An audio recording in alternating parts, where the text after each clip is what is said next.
close your eyes. Right now, let go of the noise outside, the screen lights, the fast pace of the day. Take a slow, deep breath in and let it drift away.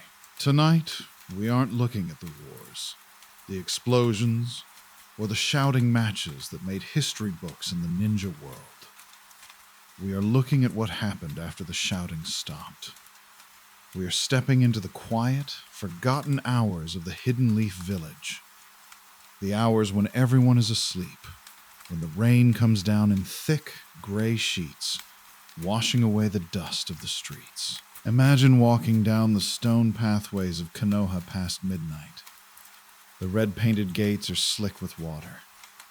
The paper lanterns outside closed ramen shops sway gently in the wind, casting long, blurry orange reflections in the puddles on the ground.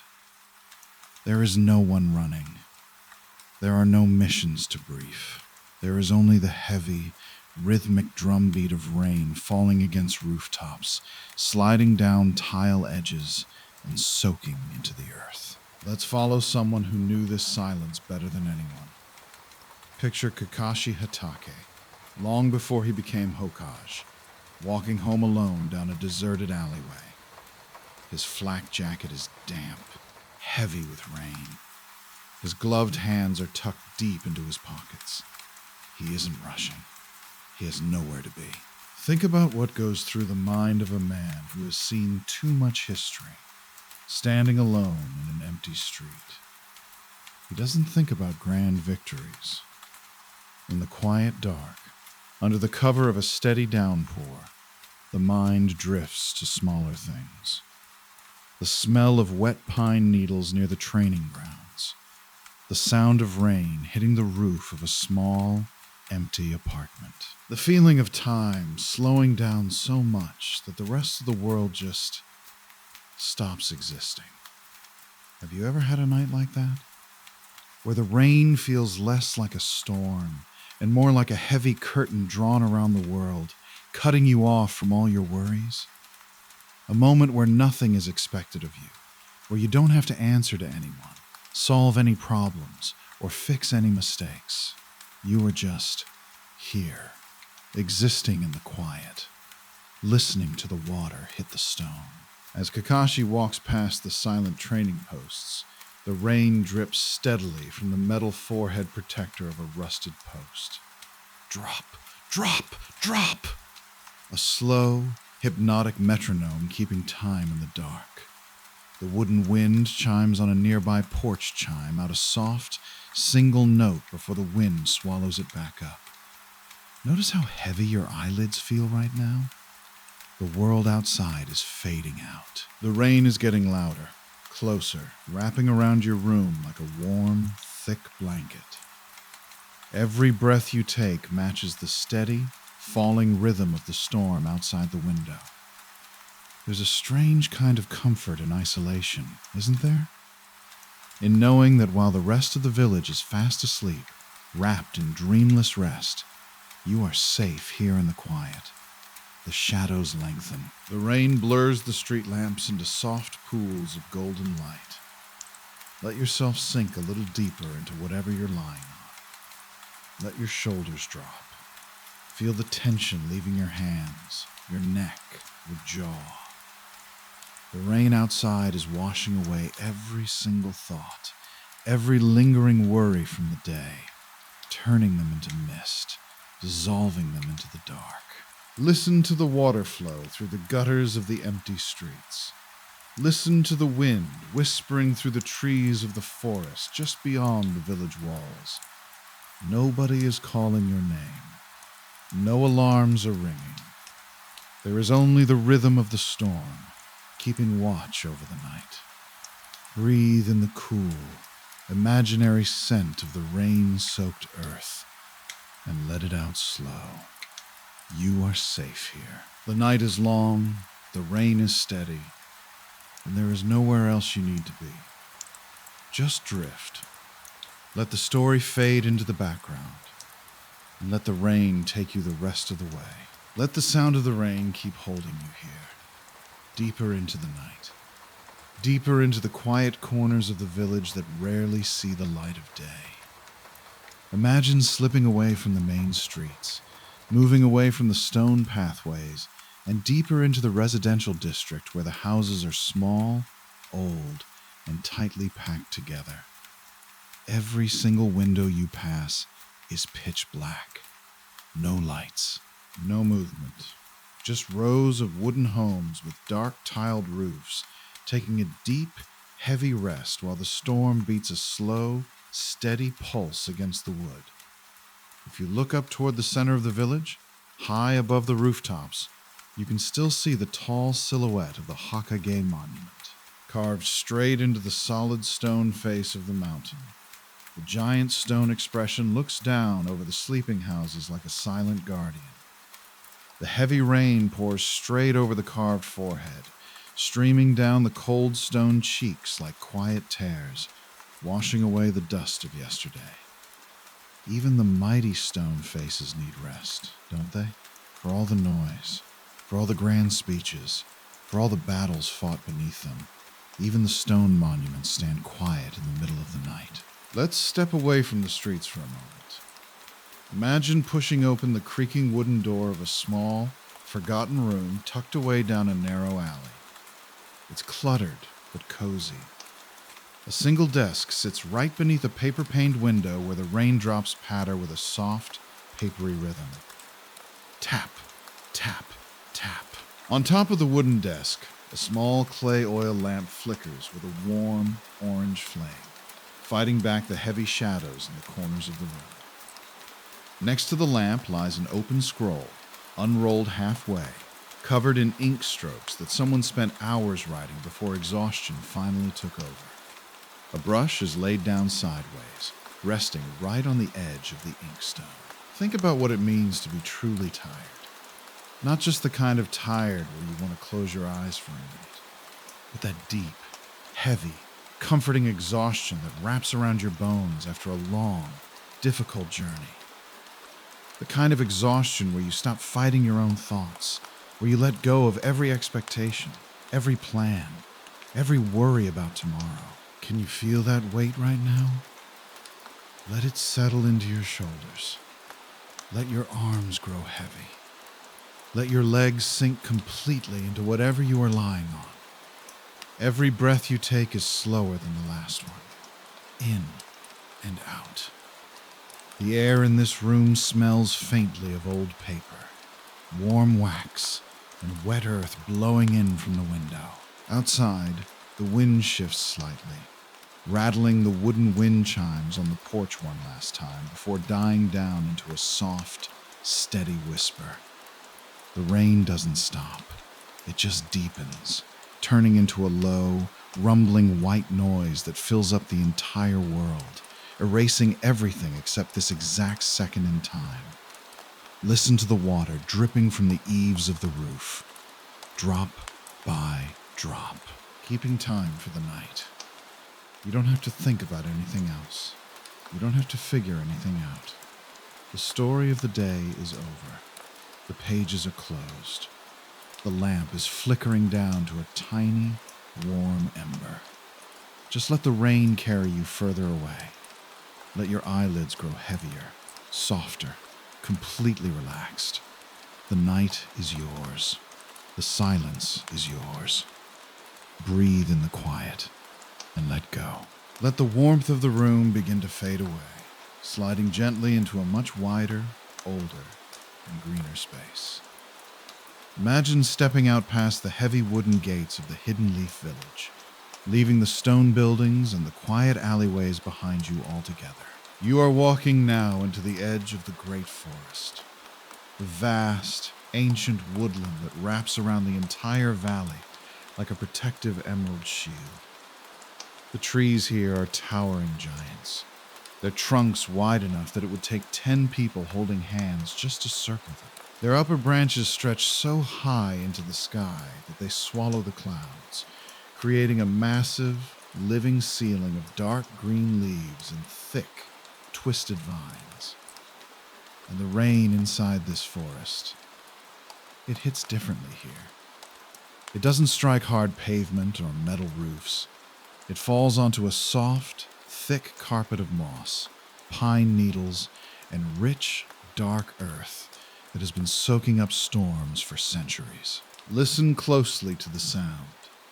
The massive leaves of the broad ferns catch the heavy raindrops first, pooling the water until it overflows in a heavy, satisfying splash down onto the ground below. Plop, splash, drip. Every single tree is its own instrument, playing a low, acoustic note in the middle of a massive, natural orchestra. Walk slowly down the muddy path. Your boots sink just a fraction of an inch into the soft earth with every step, making a dull, muffled sound that is instantly swallowed by the roar of the downpour. The air here is thick, cool, and filled with the rich, clean scent of wet pine, damp bark, and fresh earth. It's the kind of air that makes your lungs feel completely full, clearing out every trace of stress or fatigue from your chest. Imagine stopping for a moment beneath the massive, sprawling branches of an ancient cedar tree. Its thick canopy acts like a natural umbrella, keeping the heaviest of the sheets of water away, though a fine, cool mist still drifts lazily through the air, brushing against your face like silk. Look out into the gray distance of the forest. The fog is rolling in between the tree trunks, turning the background into a soft, shifting wash of deep greens, charcoal grays, and pale shadows. Far off in the deeper woods, the outline of an old stone shrine stands completely abandoned, its moss-covered roof glistening under the relentless stream of water. No one visits it anymore. It sits there year after year, century after century, wrapped entirely in silence and rain. There is a profound, beautiful peace in places that have been forgotten by time. Think about how much history has washed over these woods. Wars fought, decisions made, generations passing through like brief shadows. And through it all, the forest remains. The trees don't rush. The rain doesn't hurry to finish falling. Everything takes its time, moving at the slow, deliberate pace of nature itself. Can you feel your own heartbeat slowing down to match that rhythm? In and out. Your chest rises and falls with the exact same steady pulse as the water dripping from the cedar branches above you. The thoughts that were racing through your head an hour ago are gone now, dissolved into the mist, carried away by the streams running through the underbrush. Let yourself lean back against the rough, sturdy bark of the tree. Let your weight settle completely. Your feet are heavy. Your arms are resting loosely at your sides. The cool mist brushes your forehead, cooling away every remaining trace of warmth and tension. There are no expectations out here, no alarms, no screens demanding your attention.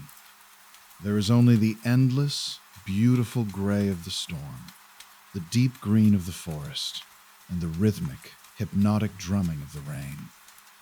Let the sound pull you deeper. Let the mist blur the edges of your vision. The forest is quiet. The night is endless. You are completely safe, completely hidden, and completely at peace. Breathe in the deep scent of the rain-soaked earth, and let it all go. Let the towering trees of the ancient forest slowly fade behind you, and let your footsteps guide you further down, following the natural slope of the earth toward the sound of water. Not the falling rain this time, but something deeper, wider, and older. A wide river cutting its path straight through the heart of the valley. Imagine standing right at the edge of the muddy riverbank. The river is swollen from hours of steady summer rain, its surface churning in a deep, dark green current that moves with quiet, unstoppable power. It doesn't rush or crash. It flows with a heavy, deliberate dignity, carrying fallen leaves, stray twigs, and the reflections of a gray, cloud-filled sky downstream into the mist. Listen to the sound of the water pressing against the muddy banks. A continuous, rolling white noise that washes over the shore like a soft physical touch. Every ripple catches the dim light of the night, twisting the shadows into long, shimmering ribbons of silver and charcoal.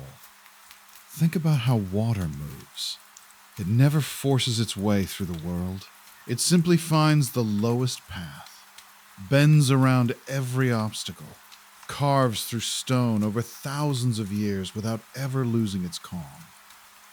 Whatever is standing in its way, a fallen boulder, a massive root, a steep cliff.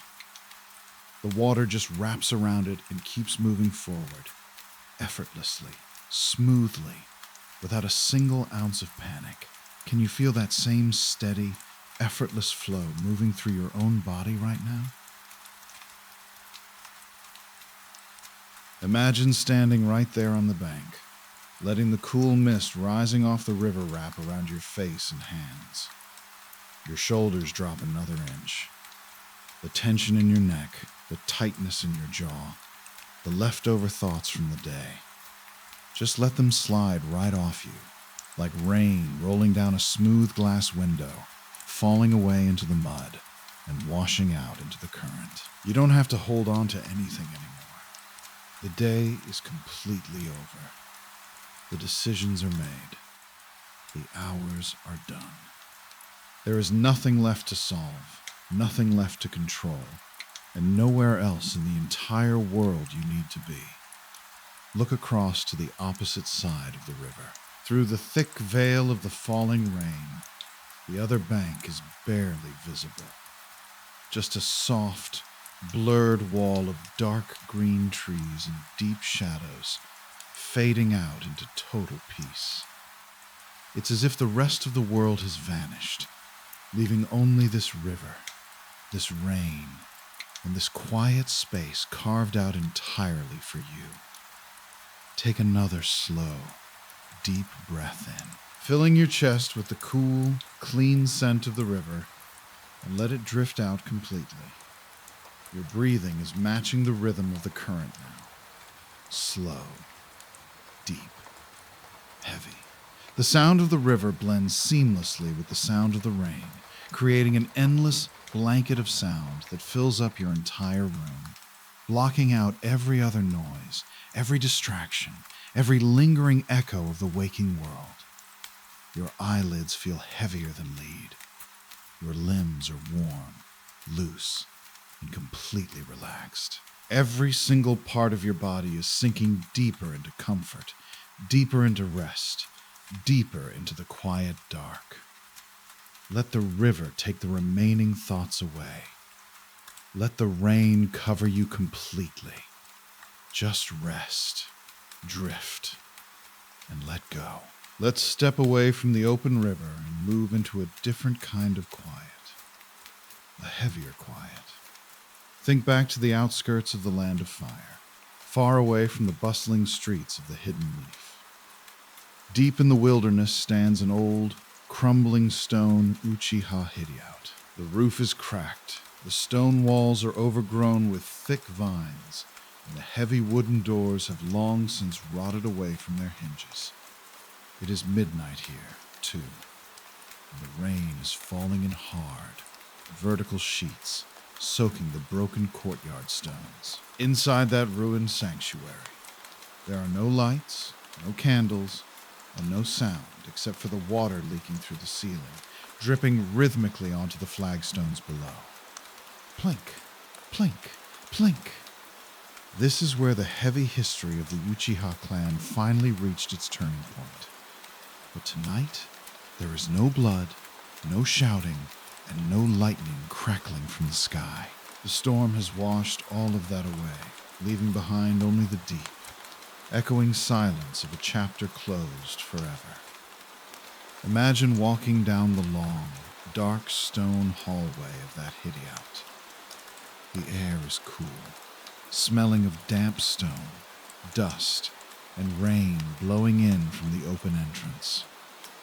Every step echoes softly against the walls. We often remember Itachi Uchiha for the speed of his blade, the terror of his red eyes, and the massive, world-changing secrets he carried in total isolation. But think about what it must have been like in those final, quiet moments before the rain stopped. A man who spent his entire life living in the shadows, acting as a villain to the world so that his younger brother could live in the light. When you strip away the combat, when you remove the tragedy and the politics, what is left? Just a tired human being. Picture him sitting on the edge of a cold stone block in the deepest part of the hideout, the sound of the rain outside filling up the massive empty room like a lullaby. For the first time in his life, there are no missions to run, no double agent secrets to keep, no impending doom hanging over his head. The burden is finally down.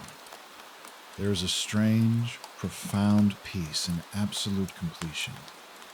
The heavy rain outside is washing away the sins of the past, turning the blood on the stones into clean water, letting the earth breathe again. Think about Sasuke out there in the storm, walking his own lonely path, feeling the cold rain hit his face, completely unaware of the truth waiting for him in the dark. Both brothers, separated by miles of forest, listening to the exact same storm.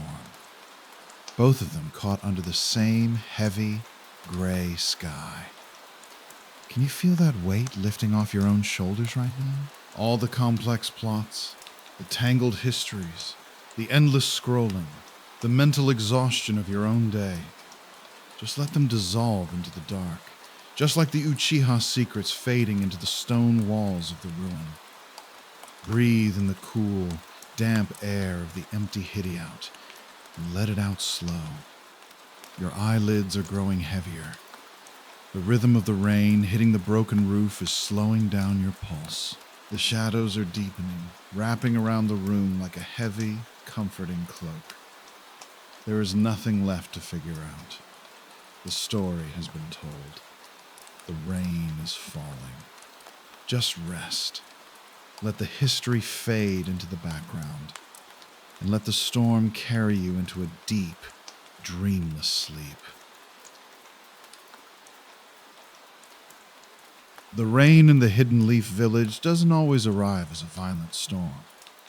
Sometimes it builds slowly, turning the bright blue sky into a flat, heavy blanket of slate gray long before the first drop even touches the ground.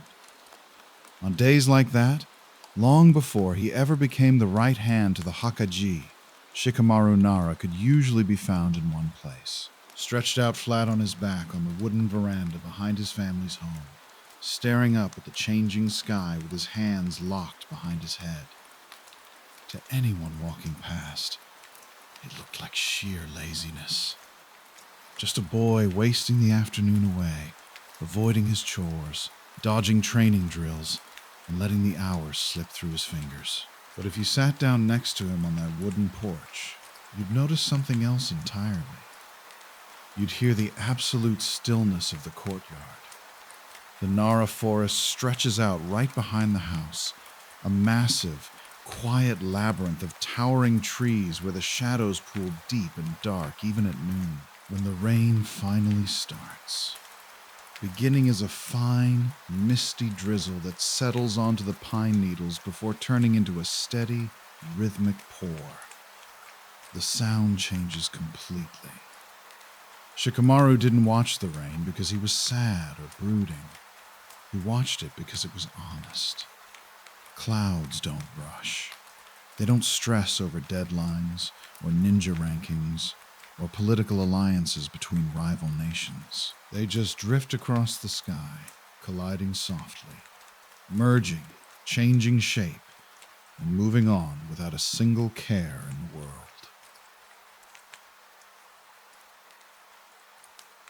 Think about how much energy it takes just to keep up with the pace of life.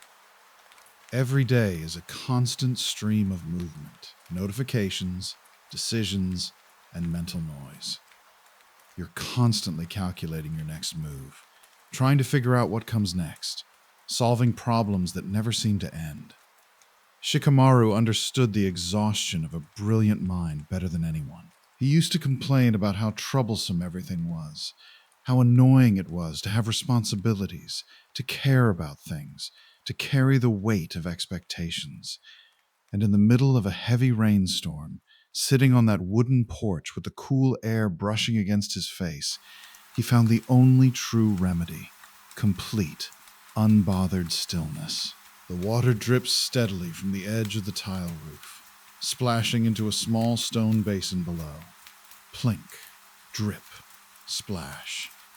Over and over again. A steady acoustic pulse that drowns out the complicated thoughts. Look up through the gray haze of the rain. The clouds above aren't rushing anywhere. They are heavy, dark, and filled with moisture, rolling slowly across the valley toward the mountains in the distance. The wind carries the faint, clean scent of wet soil and crushed pine needles straight from the heart of the forest. There is a strange kind of freedom in letting go of your own strategy. For just a few minutes, you don't have to plan your next move. You don't have to analyze the board. You can just lie back, listen to the sky empty itself out over the earth, and let the heavy rhythm of the storm take the weight off your shoulders. The rain beats against the forest canopy. The river down in the valley swells and rolls onward. The old wooden boards of the veranda cool down in the damp air. Everything in the ninja world keeps turning, but right here, in this quiet moment, time simply stops moving altogether.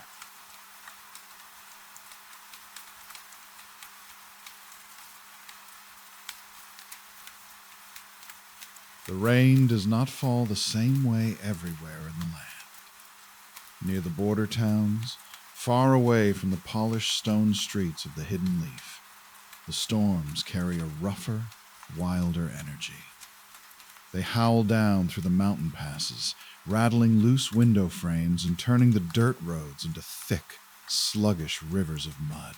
On a night like that, deep in a nameless valley province, a small, weathered roadside inn stands against the gale. Its wooden walls groan under the pressure of the wind, and the paper lantern hanging over the entrance swings violently in frantic, sweeping arcs, casting distorted shadows across the wet floorboards of the porch. Inside, past the sliding paper door, the air is thick with the rich scent of burning cedar wood, steeped green tea, and old, damp ink. At a low wooden table tucked away in the far corner of the common room sits an aging traveler. His long, stark white hair is tied back loosely, damp at the ends from the journey. A heavy green travel cloak, soaked through from hours on the road, hangs over a wooden peg by the door, dripping a steady puddle onto the floor mats.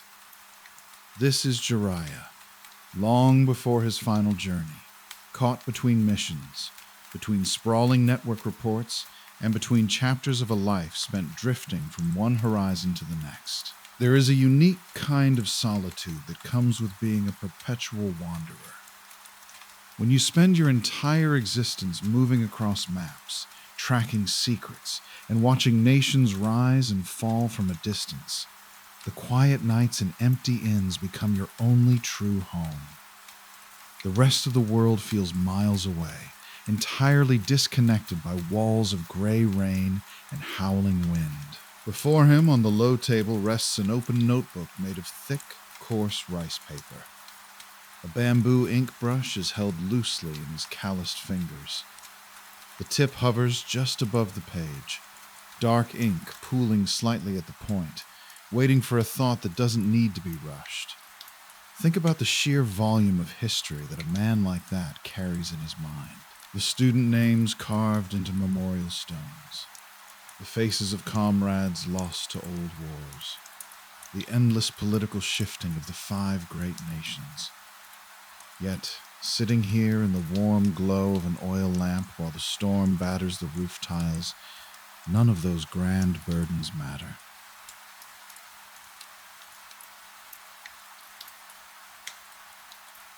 The rain hits the window pane in sharp, sudden bursts, sounding like handfuls of gravel thrown against the wood. Then it settles back down into a heavy, continuous roar that fills up every corner of the room, drowning out the creaks of the old building and the whistling of the wind through the eaves. He dips the brush into the inkstone.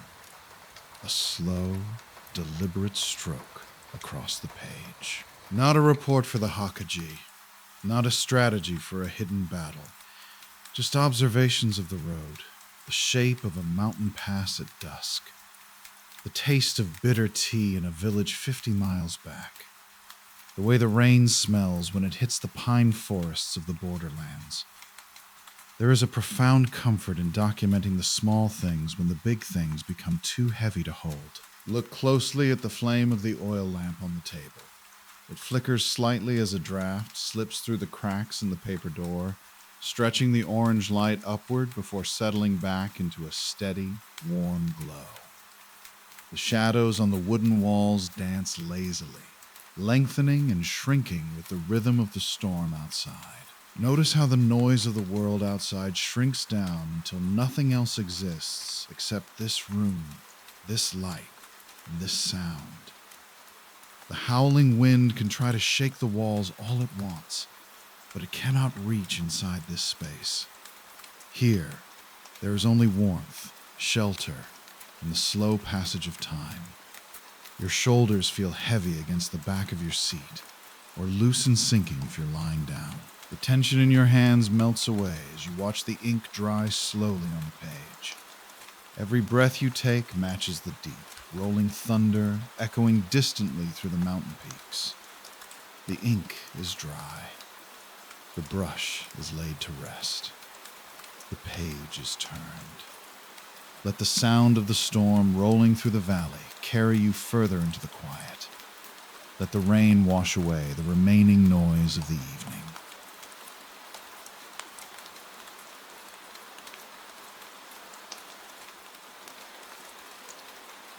Beyond the border inn and deeper into the wilderness, where the old stone roads cross over wide, rushing ravines, the landscape changes entirely. There is an old, arched stone bridge spanning a deep gorge in the land of rain. A structure built centuries ago during an era when travelers crossed freely between provinces without fear. Now, the bridge is largely abandoned. Its moss-covered stones are perpetually damp, slick with a fine spray kicked up by the churning water rushing far below in the dark canyon. On nights when the storm reaches its peak, the wind funnels straight through the canyon walls, creating a deep, resonant whistle that sounds almost like a long, drawn-out sigh.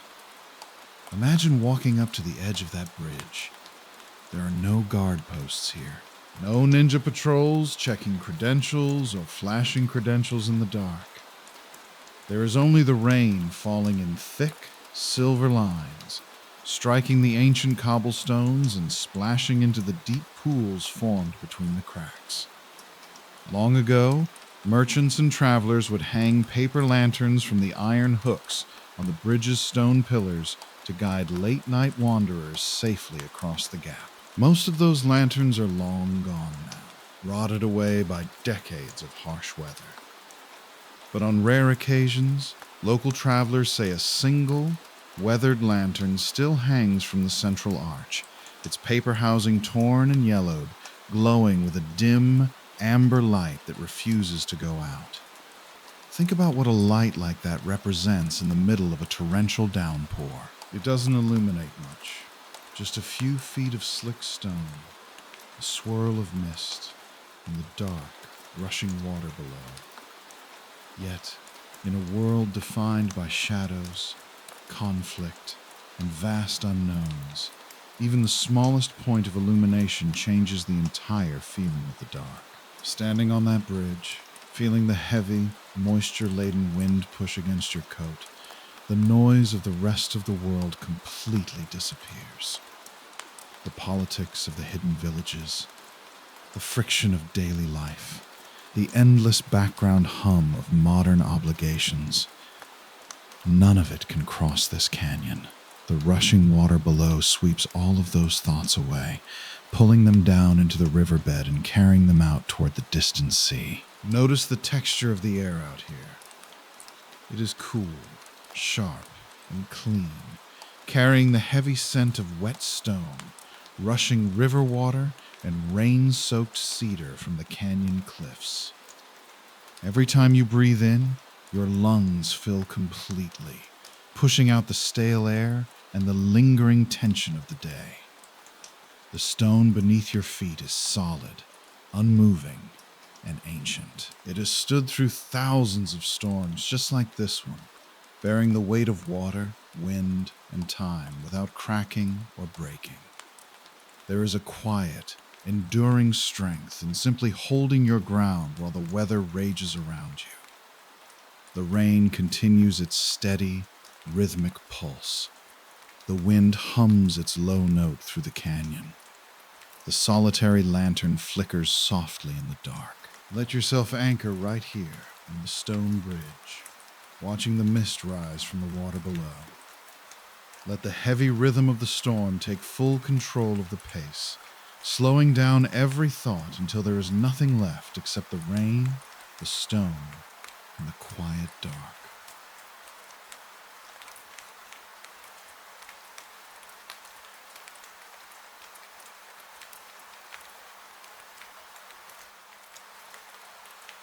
Far away from the open canyons and the border rain, deep within the administrative heart of the Hidden Leaf Village, sits a place that very few ninja ever visit voluntarily, the municipal archives. While the rest of the village sleeps under the heavy gray blanket of the midnight storm, the archives remain open, lit only by low rows of brass desk lamps humming with a faint electrical current. The air inside this massive underground chamber is dry, cool, and heavily scented with the distinct, comforting smell of aging paper, leather-bound registers, and preserved parchment. Row after row of towering wooden bookshelves stretch back into the dim shadows, holding thousands of scrolls, mission reports, demographic records, and maps dating back to the founding days of the Shinobi nations. Imagine walking quietly down one of those narrow aisles. The floor beneath your sandals is made of polished dark wood, completely silent except for the faint scuff of a step. Outside, high above the subterranean vaults, the rain drums a heavy, muffled rhythm against the reinforced glass skylights. The storm is distant here, reduced from a roaring gale to a steady, rhythmic thrum that vibrates faintly through the concrete pillars of the building. Think about the sheer scale of recorded memory sitting on these shelves. Every mission ever completed, every treaty ever signed, every boundary line drawn and redrawn, all captured in black ink by people who lived decades or even centuries ago. Yet, in the deep hours of the night, none of those historical records demand anything from you. They just sit quietly in the dark, keeping their secrets. At a heavy oak reading table in the center of the hall, an old wooden clock ticks away the seconds. Tick, tack, tick, tack. Each movement of the pendulum marks another slice of time passing effortlessly in the silence. A single green-shaded desk lamp casts a warm, concentrated pool of yellow light over an unrolled map of the Fire Daimyo's province. The ink lines are precise, showing winding mountain rivers, dense forests, and forgotten settlements long since swallowed by the wilderness. There is a profound sense of safety that comes with being surrounded by walls of knowledge while a storm rages outside. The wind can shake the street lamps above. The rain can flood the gutters. But down here in the archives, time stands completely still. Notice how the quiet settles into your chest. The dry scent of old paper clears the air, making every breath feel lighter, steadier, and more controlled. The distant drumming of the rain acts as a natural anchor, drawing a hard line between the noisy demands of the outside world and the absolute peace of this room. You don't have to search for anything. You don't have to decode the writing or solve the historical mysteries on the shelves. You can simply sit at the wooden table, listen to the clock pendulum swing back and forth, and let the vast, quiet history of the village wrap around you like a heavy, protective cloak. The lamp burns steady. The clock keeps its measured pace. The archives hold the night safely in their grasp.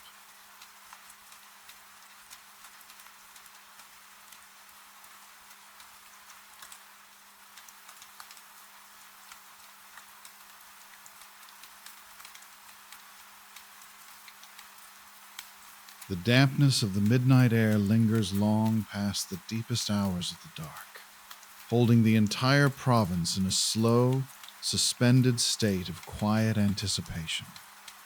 Far across the eastern ridges, miles away from the stone walls of the village and the sheltered quiet of the municipal archives, the edge of the world is beginning to turn from absolute black to a very pale, bruised shade of indigo. The storm clouds are finally breaking apart, stretching out into long, horizontal bands of mist that catch the faint, indirect light of a moon hidden somewhere behind the upper atmosphere. Standing out on the open stone terrace of an unguarded watchtower overlooking the valley, the wind carries a completely different quality now. It isn't the sharp, biting gale of a midnight squall. It is a cool, damp morning breeze that sweeps across miles of wet pine forests and swollen riverbeds before brushing past your face. Every surface in sight glistens with leftover moisture. The stone railing of the terrace is cold to the touch, slick with fine condensation. Down in the valley floor, low-hanging fog weaves its way slowly between the trunks of the ancient trees, pooling in the hollows of the landscape like spilled milk under the gray dawn. Think about the transition from night to the very first breath of morning. The transition is never abrupt. There is a long, beautiful period where the world is caught between what just happened and what is about to begin. The crickets in the tall grass down below have stopped their rhythmic chirping, and the early morning birds have not yet started their calls. There is only the sound of water dripping from the eaves of the tile roof behind you, and the slow, heavy movement of the wind through the valley. A lone hawk lifts off from a high branch across the canyon, its dark silhouette cutting cleanly through the pale mist before vanishing into the upper layers of the gray clouds. It doesn't rush its flight. It rides the thermal currents effortlessly, moving with the exact same unhurried momentum that has guided the wilderness through centuries of sun, rain, and snow. When you look out across that vast, misty expanse, the scale of everything outside yourself becomes clear. The minor friction points of daily routines, the endless digital static, the constant background hum of planning and calculating. They all shrink down until they carry no weight at all. The horizon doesn't demand answers. The valley doesn't ask for explanations. It simply exists, holding its space in the quiet light of early morning. Notice the steady pace of your own breathing against the cool air, in and out, deeper and more measured than it was hours ago. The tension in your shoulders has completely dissolved, replaced by a deep, grounded stillness that mirrors the ancient stone beneath your boots. The gray light continues to spread across the mountain peaks, turning the sharp edges of the cliffs into soft, rolling gradients of shadow and silver. The world below is waking up slowly, one wet leaf and one drifting cloud at a time. Keep your footing steady against the stone. Let the cool mountain air clear the last remaining traces of exhaustion from your mind. There is no rush to move from this spot, no schedule to check, and no objective left to chase. The storm has passed. The valley is quiet, and the horizon stretches out endlessly before you into the new day.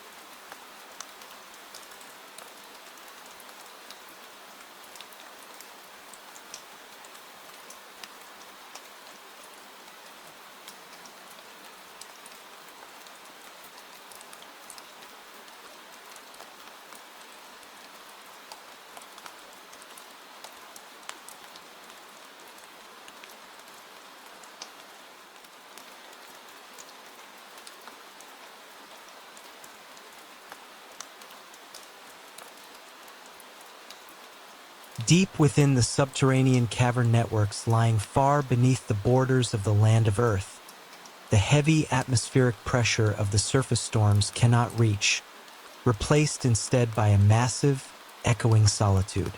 An underground river cuts through the dark stone floor, its black surface reflecting the faint, pale luminescence of glowing crystal formations embedded into the natural granite ceiling high above. There are no sounds of wind or falling rain down here. Instead, the dominant force is the deep, muffled rush of rushing water echoing endlessly against subterranean walls, mixed with the slow, rhythmic sound of heavy condensation dripping from towering stalactites into deep pools below. Think about the sheer scale of the earth pressing down from above, solid layers of rock and mineral forming a natural shield against the entire outside world. It is a space untouched by day or night, seasons or politics, existing entirely in a timeless, self-contained equilibrium. Walking along the damp stone banks of the subterranean stream, the air feels cool, heavy, and completely pure, carrying the faint mineral scent of wet stone and deep earth moisture. The water moves with an unstoppable, silent power, carving through ancient stone channels without a single sound of struggle or resistance. An old, rusted iron suspension bridge spans the dark chasm overhead, its metal cables sagging slightly under the weight of decades, unused and forgotten by travelers. It stands as a monument to a time when paths crossed these hidden depths, before the world above and below became separated by vast distances of wilderness. Notice how the absolute stillness of the underground chamber affects the pace of the room. There are no screens, no notifications, and no distant echoes of human activity. There is only the steady drip of water, the pale green glow of the crystals, and the slow, heavy movement of the subterranean current. Take a deep breath of the cool, mineral-rich air, feeling it settle fully into your lungs, and let it out with a quiet, measured release. The weight of the earth is solid, grounding, and completely secure. Every tension in your body loosens, matching the absolute permanence of the rock walls surrounding you on all sides. The river moves onward into the dark, carrying every lingering thought away down the stream, leaving behind only peace, shadow, and silence. High up on the jagged stone peaks of the Mountains of Despair, far above the cloud line where the air grows thin and freezing, stands a network of ancient, snow-dusted watchtowers built during the earliest days of the Shinobi Wars. The wind up here does not just blow. It howls through the stone corridors with an unceasing, hollow roar, carrying fine particles of ice that scour the dark granite walls. There are no trees here, no green moss, and no soft earth. Only towering pinnacles of ancient rock, sheer vertical drops plunging thousands of feet into swirling white fog, and absolute, crushing isolation. Inside the primary watchtower, the heavy iron-reinforced wooden door is sealed shut against the gale. A stone hearth sits in the center of the room, cold and empty now, though a thick layer of white ash at the bottom tells the silent story of fires lit decades ago by guards who watched the borders while the world below fought for survival. Think about the perspective from a height like that. When you look down from the peaks, the entire continent flattens out into a vast, gray map of interconnected valleys and rivers. The conflicts, the political friction, the daily panic of human existence, they all vanish from view, swallowed by the sheer scale of the landscape. The snow beats a steady, muffled rhythm against the heavy wooden window shutters. Thrum, thrum, thrum. It sounds less like a storm and more like the beating heart of the mountain itself, slow and heavy and permanent. An old, rusted iron wind vane sits on the apex of the tile roof outside, frozen in place, pointing permanently toward the north. It has endured decades of blizzards, lightning strikes, and freezing temperatures without shifting an inch, holding its ground against every element the sky could throw at it. Notice the chill in the air of this high-altitude room, contrasting sharply with the deep warmth settling into your own space. The contrast makes your current rest feel even heavier, safer, and more secure. The wind outside can shake the mortar between the stones all it wants, but it cannot breach the heavy walls of the tower. Take a long, deep breath in, letting the crisp, imaginary mountain air fill your chest completely, and release it with a slow, steady descent. The sound of the blizzard shifts into a low, continuous drone, wrapping around the tower like a heavy winter blanket. Every lingering thought, every remaining stress point from the digital world below, slides off your mind and drops away into the deep canyons far beneath the peak. The mountain stands firm, the storm rages on, and the silence takes complete control of the hours, stretching out endlessly into the dark. Far across the continent, where the steep cliffs of the mainland drop straight down into the roaring, dark waters of the southern sea, stands an ancient coastal fortress built to withstand centuries of ocean storms. Unlike the inland towers surrounded by snow or mountain mist, this fortress is battered day and night by the heavy, rolling swells of the salt ocean, its massive stone ramparts covered in a thick layer of sea spray and glistening black kelp. Inside the deepest subterranean vaults of the fortress, far below the reach of the crashing waves, lies a vast hall known as the Archive of Tides. There are no torches burning here. Instead, the room is illuminated only by the faint, greenish phosphorescence of deep-sea minerals embedded in the natural stone pillars. The air is heavy, cool, and filled with the distinct, clean scent of salt water, damp stone, and centuries-old parchment stored in sealed cedar cabinets.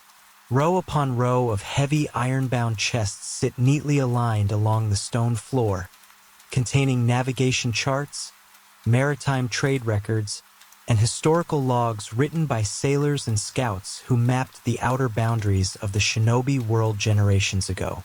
Every time a massive wave crashes against the outer seawall far above, a deep, resonant vibration travels down through the bedrock, humming quietly through the floorboards like a slow, sleeping heartbeat. Think about the sheer permanence of a structure built right at the edge of the world. Empires rise and fall, wars begin and end across the mainland, but the ocean keeps its own eternal rhythm, crashing against the cliffs with an unstoppable, cyclic force that has never changed since the beginning of time. Walking down the narrow stone aisle between the cedar cabinets, your footsteps make a soft, muffled sound against the damp flags. There is no urgency down here. No alarms, no notifications, and no bright screens demanding your focus. The heavy walls of the fortress create an impenetrable barrier between you and the noise of the outside universe. Notice how the rhythmic vibration of the waves moving through the stone matches the slow, deep cadence of your own breathing. In and out, each breath becomes a little heavier, a little steadier, and a little more relaxed than the last one. The cool, salt-scented air clears away every remaining fragment of tension from your chest and shoulders. An old brass chronometer sits untouched on a small wooden reading desk in the center of the vault, its internal gears locked still, completely unbound by the passing hours. It serves as a reminder that time here is not something to be tracked or conquered. It is simply something to drift through, unhurried and undisturbed. The fortress holds its ground against the sea. The vaults keep their secrets locked away in the dark. The deep, heavy rhythm of the ocean wraps around you, pulling you further into complete quiet, absolute stillness, and profound, uninterrupted rest. Deep within the southern borders of the Shinobi continent, far away from the bustling marketplaces and the towering stone walls of the central allied villages, lies a vast, sprawling expanse known as the rain-swept lowlands. It is a region where the sky remains perpetually cast in heavy, uniform sheets of charcoal gray, and the air is thick with a continuous, misty drizzle that never truly stops. There are no grand monuments here, no sweeping tourist destinations, and no historical battlefields marked with stone markers. Instead, the landscape is defined by endless miles of emerald green rice paddies, quiet meandering rivers, and thousands of weeping willows whose drooping branches brush gently against the surface of the water. Wandering down the unpaved mud paths that weave through this silent province feels like stepping entirely outside of time. The soil beneath your feet is soft, rich, and dark, absorbing every footprint instantly without a sound. On either side of the path, old wooden farmhouses with steep thatched roofs sit nestled among clusters of bamboo groves. Every window shutter is closed tight against the cool, wet air, and wisps of thin, white smoke curl lazily from small clay chimneys, drifting upward into the dense gray fog before disappearing completely. Think about the psychological weight of a constant, gentle rain. Unlike a violent summer thunderstorm that bursts with noise and lightning before clearing away, a lowland drizzle creates a continuous, unwavering white noise that fills up the entire world. It wraps around the landscape like a thick, damp blanket, silencing distant echoes, muting sharp colors, and turning the chaotic noise of daily life into a distant, faded memory. If you stop walking for a moment and stand completely still beneath the sprawling canopy of an ancient oak tree, you can hear the intricate layers of the storm. The heaviest drops strike the broad, waxy leaves of the upper branches with a sharp tap-tap-tap, before cascading down to smaller leaves below in a softer rustle, finally dropping onto the wet moss and puddles on the ground with a rhythmic, hypnotic plop. It is an unhurried, natural metronome that has kept time across these valleys for thousands of years. An old stone Jizo statue stands quietly at a fork in the dirt path, its rounded shoulders covered in a thick coat of green moss and tiny white lichen. A weather-worn red cloth bib is tied around its neck, frayed and darkened by years of exposure to the relentless moisture. No one remembers who carved it or who placed it there, yet it remains, keeping a quiet, watchful vigil over the empty crossroads where the pathways vanish into the white mist. There is an immense, profound sense of relief in places where nothing is expected of you. The lowlands do not demand productivity, speed, or progress. They simply ask that you slow down, match the steady pace of the weather, and let go of the invisible deadlines that govern modern life. Every digital notification, every unfinished task, and every mental calculation you carried with you into this space dissolves into the wet earth, washed away by the mist. Notice the physical sensation of cooling down. The ambient air is crisp and clean, carrying the earthy fragrance of wet vegetation, soaked wood, and fresh river clay. Every breath you draw fills your lungs completely, pushing out the stale residue of anxiety and replacing it with absolute serenity. Your shoulders drop lower. Your hands relax completely at your sides. Your chest rises and falls in exact sync with the steady drumming of the rain. The landscape stretches out endlessly in every direction, fading softly into the gray horizon where the earth and sky merge into a single, seamless entity. There are no borders here, no maps to follow, and no destinations left to reach. You are completely hidden, entirely secure, and enveloped in a deep, undisturbed peace that will carry you safely through the hours of the night. Far beyond the lowlands, where the earth rises sharply toward the jagged, snow-capped spines of the northern mountain ranges, lies a vast and remote labyrinth of steep stone canyons known as the Gorge of Whispers. This region is a place of grand, silent architecture, carved over eons by glacier-fed rivers that cut deep trenches through the heart of the continent. The stone walls here rise hundreds of feet straight up into the air, their banded layers of slate, granite, and dark basalt telling a silent, unwritten history of geological epochs long before human footprints ever touched the valley floor. On days when the low-pressure weather systems roll in from the northern seas, the entire gorge becomes completely sealed off from the rest of the world. Thick banks of dense, white fog pour over the canyon rims, spilling down the vertical rock faces like frozen waterfalls and settling heavily into the deep river basins below. High above, the sky is hidden entirely beneath a seamless ceiling of charcoal gray clouds, trapping the mist and the ambient sound inside the stone corridor. Walking along the narrow, winding goat tracks that hug the base of these massive cliffs reveals a unique kind of acoustic isolation. Every sound made within the gorge is swallowed and softened by the sheer walls of wet stone.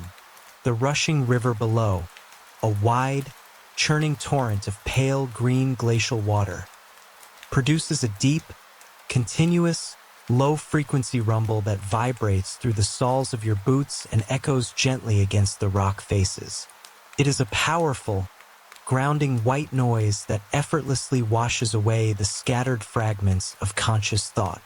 There are no human structures here except for an occasional weathered stone bridge, its arches moss-grown and ancient, spanning the churning chasm to connect two opposing canyon walls. These bridges were built centuries ago by mountain traders and wandering monks, designed to endure generations of harsh winters, torrential downpours, and freezing winds without a single sign of structural fatigue. Standing at the center of one of these bridges, leaning your forearms against the cold, damp stone railing, you can feel the immense scale of the wilderness stretching out endlessly around you. The air in the northern canyons is crisp, intensely clean, and completely saturated with fine mist. With every inhalation, your lungs fill with the sharp, invigorating scent of high-altitude pine forests, wet granite, and clean river spray. It is an environment that commands complete presence, forcing your awareness away from the internal static of planning, tracking, and overthinking, and anchoring it firmly in the physical reality of the present moment. Notice how the body naturally responds to this level of deep, unhurried isolation. The shoulders drop away from the ears, the muscles in the back and neck loosen their grip, and the jaw relaxes completely. The steady, rumbling pulse of the glacial river dictates the speed of your respiration, drawing each breath out into a slow, measured, and rhythmic cadence. In and out, matching the eternal flow of water cutting through the stone. There are no schedules to maintain in the gorge. There are no impending deadlines, no digital screens demanding attention, and no voices calling for your input. The mist closes in around you, forming a protective, opaque boundary that shuts out the remainder of the universe. Within this quiet fortress of stone and fog, you are completely hidden, entirely secure, and enveloped in a profound, unshakable stillness that will carry you safely through the deepest hours of the night. Far across the shifting landscape, where the continental shelf drops away into the deep, open waters of the Western Ocean, stands an ancient, cathedral-like expanse of colossal redwood forests. These towering arboreal giants are among the oldest living entities on the planet, their massive trunks stretching hundreds of feet into the sky and forming an ultra-dense, multi-layered canopy that filters the heavy coastal fog into a perpetual, soft twilight. Walking beneath these living monoliths feels like stepping into a realm entirely divorced from human temporal velocity. The ground is covered in a thick, spongy cushion of decaying needles, redwood bark, and damp organic matter that absorbs every footstep completely, leaving absolute silence in the wake of movement. There are no sudden noises here. The thick timber barrier dampens the wind from the sea, turning it into a slow, high-altitude sigh that ripples softly through the emerald needles far above. When the heavy maritime mists roll inland from the crashing surf, they become trapped within the massive geometry of the grove. The moisture condenses slowly along the millions of needle points, gathering into heavy droplets that fall in a steady, rhythmic cadence onto the forest floor. Plink, drip, splash. This continuous acoustic pulse blends seamlessly with the distant, low-frequency roar of the ocean swell, hitting the rocky shore miles away. An old, hollowed-out redwood trunk, large enough to stand comfortably inside, lies half-submerged in the rich earth, its interior walls covered in soft green moss and delicate ferns. Standing inside that natural shelter, shielded from the fine mist and wrapped in the deep, earthy scent of ancient resin and damp bark, the boundaries between the physical self and the surrounding wilderness begin to blur completely. Think about the sheer generational timeline of a tree that stood through centuries of historical shifts, weather patterns, and changing landscapes without ever needing to move or rush. They do not compete, they do not hurry, and they do not struggle against the elements. They simply grow upward, ring by ring, season by season, absorbing the rain and the fog with complete, unshakable stability. Notice how your body reacts to the sheer density of this environment. The cool, clean air fills your lungs with a rich, herbal fragrance that clears away every remaining trace of mental fatigue. Your breathing slows down to match the deep, resonant rhythm of the grove. The muscles across your back and shoulders relax entirely, letting go of the invisible tension carried over from the day. There are no demands here, no screens flashing in the dark, and no metrics to track. The fog closes in around the massive tree trunks, cutting off the rest of the world and leaving behind only peace, shadow, and the eternal dripping of the rain. Within this quiet sanctuary, you are completely safe, entirely grounded, and wrapped in a profound, unbroken stillness that will carry you through the remaining hours of the night. The heavy wooden gates of the mountain monastery remain unlatched, swinging slightly on oiled iron hinges with every shift of the wind. Inside the stone-walled courtyard, there are no bells ringing and no footsteps echoing across the flagstones. The monks who once maintained these gardens departed generations ago, leaving the grounds to the care of the mountain weather and the creeping vines that wind their way up the granite pillars. A shallow stone reflecting pool occupies the exact center of the courtyard, its dark surface undisturbed save for the continuous, overlapping ripples created by the steady, unyielding drizzle falling from the low-hanging cloud cover. Each droplet strikes the water with a clean, crisp patter, creating concentric rings that stretch outward until they touch the moss-covered edges of the stone basin. Surrounding the courtyard are low, covered verandas with weathered wooden floorboards that have turned a dark, silver gray from decades of moisture and seasonal change. Sitting back against one of the thick timber support pillars, looking out over the misty courtyard, the view is entirely restricted to gray stone, dark green moss, and the endless veil of falling water. There is an absolute lack of urgency in a place detached from human maintenance. Nothing here is being built, nothing is being marketed, and nothing is being measured.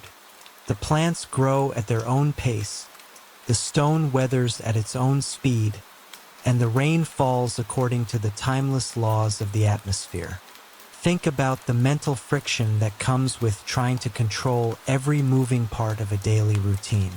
Every plan, every optimization, every adjustment made to keep pace with a fast-moving world. Sitting here on the weathered timber planks, all of those self-imposed pressures simply evaporate into the damp air. The rain does not negotiate with the stone, and you do not need to negotiate with the hours. The air is cool, heavy with the scent of wet slate and mountain moss. Every inhalation draws the clean, mist-filtered oxygen deep into your chest, clearing away the lingering static of digital noise and mental calculations. Your shoulders settle flat against the timber pillar, completely supported by the unmoving architecture of the structure. The rhythm of the water hitting the reflecting pool provides a steady, hypnotic anchor for your breathing. In and out, slow, measured, and completely relaxed. The tension in your hands and jaw slips away, replaced by the heavy, settling warmth of deep physical rest. The courtyard is entirely quiet, sheltered from the winds that sweep across the outer peaks. The gray light softens further as the afternoon transitions into evening, wrapping the stone walls and the silent water in a deep, protective shadow. You are completely hidden, entirely safe, and anchored in a profound stillness that will stay with you through the night.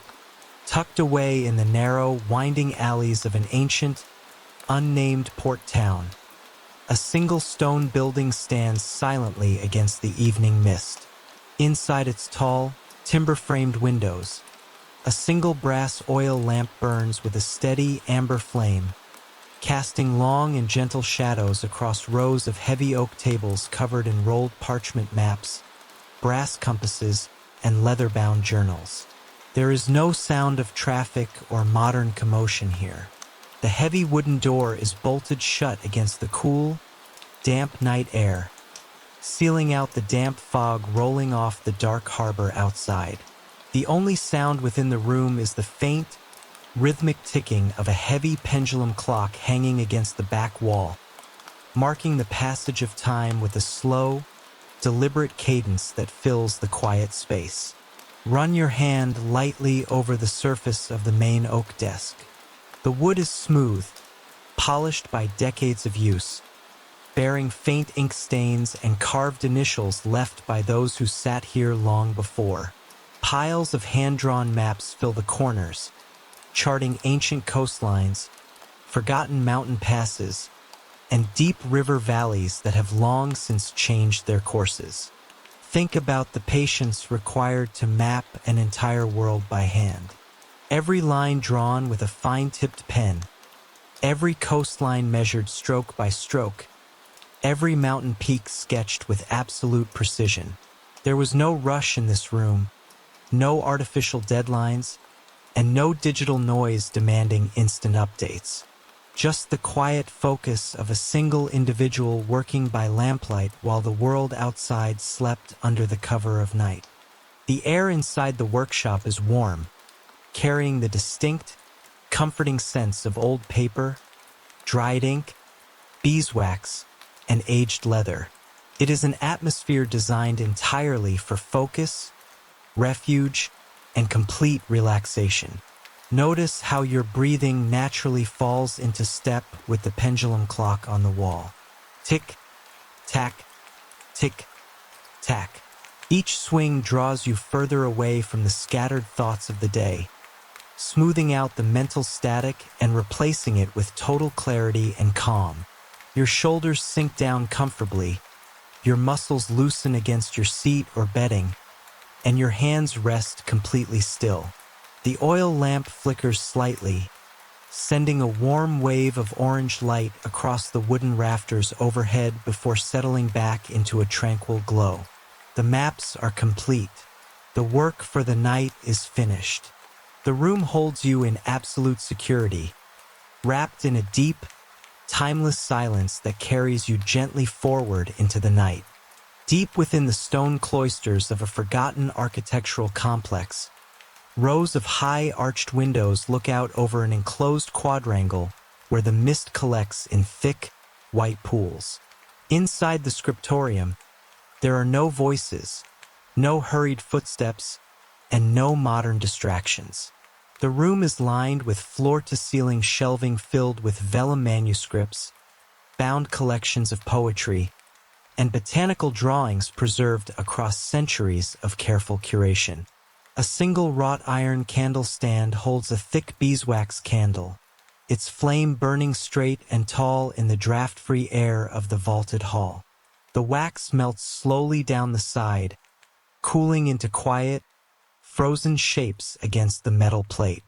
The scent of aged parchment, dried lavender leaves, and polished oak fills the entire space, creating an atmosphere of absolute intellectual refuge.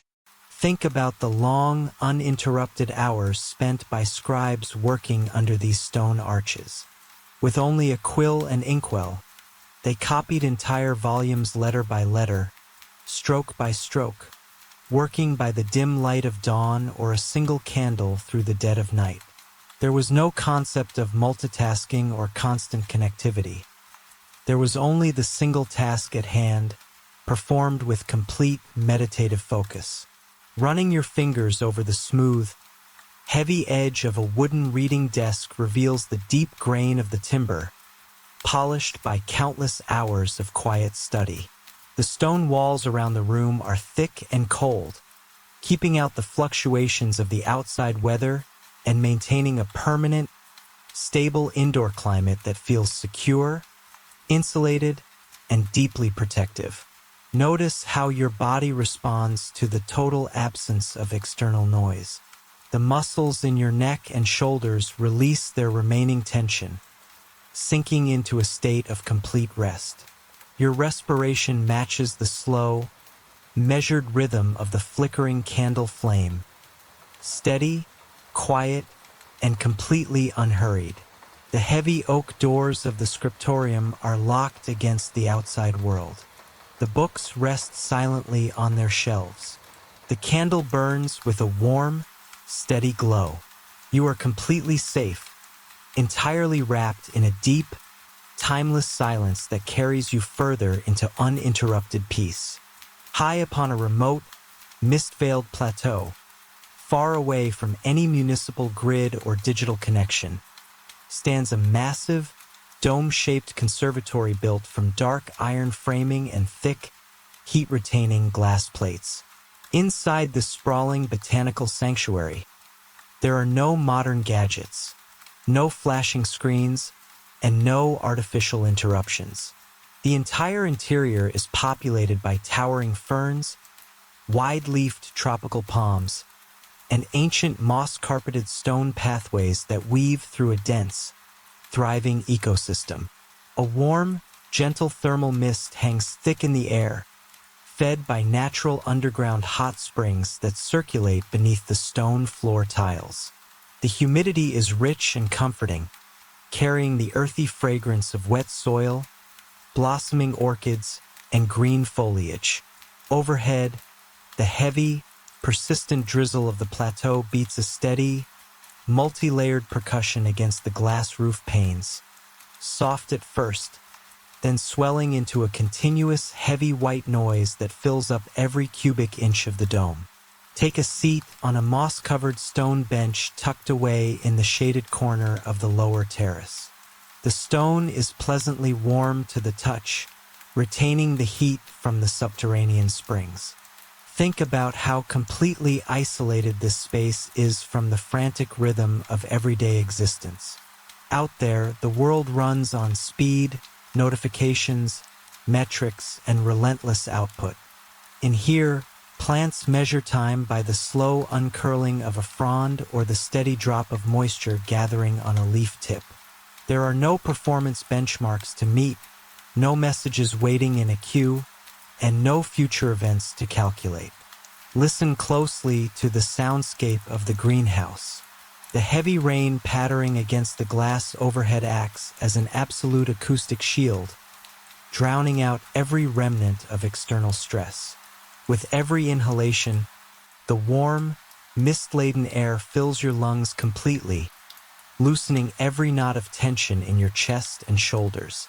Your eyelids feel heavy and warm. Your hands rest open and completely still against your lap. The thermal warmth radiating from the stone bench seeps deep into your muscles, encouraging complete, unburdened relaxation. The glass dome holds back the cool night air, maintaining an eternal, protected sanctuary of quiet growth and shadows. The rain continues its steady, hypnotic rhythm, and the world outside fades entirely away into a deep, dreamless stillness. Beneath the crashing whitecaps of a forgotten rocky coast, carved directly into the living granite shelf where the sea floor meets the cliffs, lies the subterranean sunken library. It is a chamber reached only by a long, spiraling stone staircase that winds deep down into the earth, far past the reach of surface sound. There are no modern lights here. Instead, thousands of polished copper reflectors catch the faint, refracted blue-green glow of phosphorescent algae growing in the sea cave intake tunnels below, casting long, wavering bands of aquatic light across the vaulted stone ceilings. The air is cool, incredibly still, and carries a clean, mineral-rich blend of aged paper, cool sea salt, and dry stone. Floor-to-ceiling shelves carved into the solid rock hold hundreds of tightly bound vellum registers and heavy lead-weighted logbooks, recording centuries of maritime patterns, star charts, and astronomical movements tracked by scholars who lived centuries ago. Every time a heavy ocean swell strikes the outer bedrock wall overhead, the entire library experiences a deep, muffled tremor. Not a shock, but a slow, rhythmic pulse that hums gently through the flagstones. Take a seat at the heavy teak reading table in the center of the vault. The wood is cool, dark, and smooth to the touch. In the absolute quiet of this underground sanctuary, the concept of time completely dissolves. There are no schedules to track, no notifications waiting, and no digital noise to filter. Think about the sheer liberation of being miles beneath the surface, completely insulated from the rushing pace of the world above.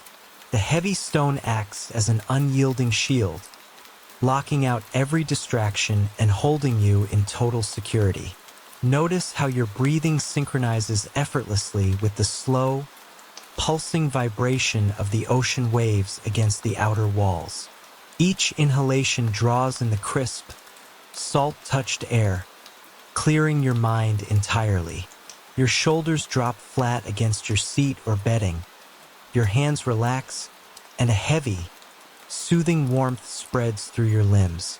The copper light shimmers faintly across the stone walls. The deep ocean hum continues its slow, rhythmic cadence. You are completely safe, deeply grounded, and wrapped in an unbroken, timeless silence that carries you further into peaceful rest. Perched on the jagged, windswept summit of a solitary granite mountain peak, far above the highest cloud line, stands a circular stone observatory built centuries ago by master astronomers. The outer walls are constructed from interlocking blocks of dark basalt, curved perfectly to deflect the fierce mountain gales that sweep across the upper atmosphere. Inside the central dome, the atmosphere is cool, crisp, and entirely still, completely protected from the howling winds outside.